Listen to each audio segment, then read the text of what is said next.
السلام عليكم ورحمة الله تعالى وبركاته إخواني أخواتي في الله waxaan doonayaa caawa inaan idinla wadaago darsigeeni afraad ee kitaabkeeni ahaa almabaadiq alfiqhiya calaa madhab alimaam ashaafici radia allahu canhu. caawa darsigeena wuxuu ku saabsan yahay salaadaha. waxaan kaga hadlaynaa salaadaha.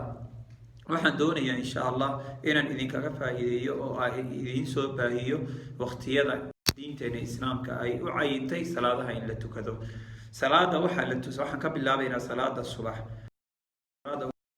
ilaahay subxaanahu watacaala uu nabi maxamed sala allahu calayhi wasalam uu kusoo waajibiyey xil habeenkii leylat alisraa walmicraaj. 50 salaadood baa loo soo dhiibay si uu ilaahay subxaanahu watacaala ugu laalaabanayay oo ugu noqnoqonayay nabi maxamed sala allahu calayhi wasalam ayaa waxaa looga soo dhigay 5 salaadood oo markaa lamid ah 50 salaadood.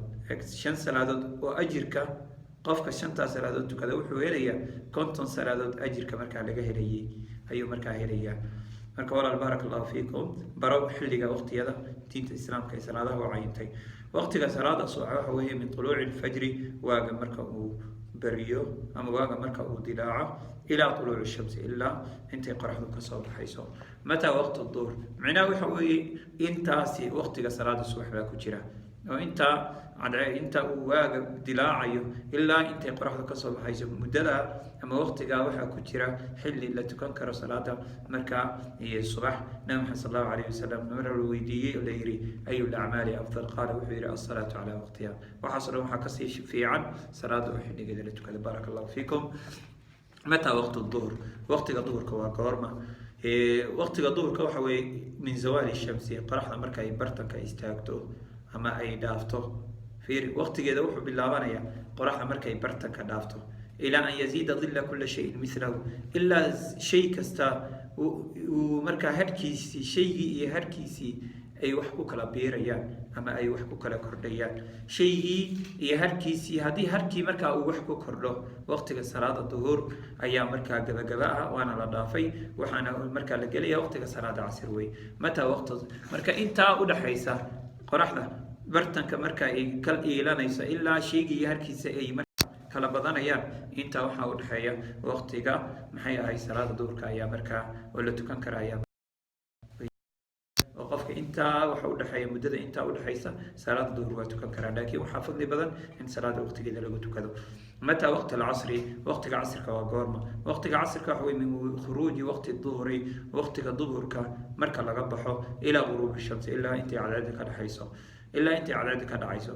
cadceeda ama qoraxda marka ay barta macnaha waqtiga duhurka marka la dhaafo oo shaygii iyo harkiisii kala bataan, salaada casirka markuu xilligaa bilowdo ilaa intay cadceeda ka dhacayso markaa waa la tukan karaa, laakiin waxaa fadli badan asalaatu calaa waqtiha. marka la weydiiye camalkan ugu fiican nabi maxamed muxuu yidhi salaadu xilligeeda la tukado. mataa waqti almaqrib, waqtiga maqribka waa goorma? waqtiga maqribka waxa weeye min quruubi shamsi, qoraxda marka ay dhacdo, ilaa qiyaabi shafaqi alaxmar, ilaa casaanka yare cirka ku hara markay qoraxdu dhacdo ilaa kaa uu baaba-ayo isagana uu qarsoomayo.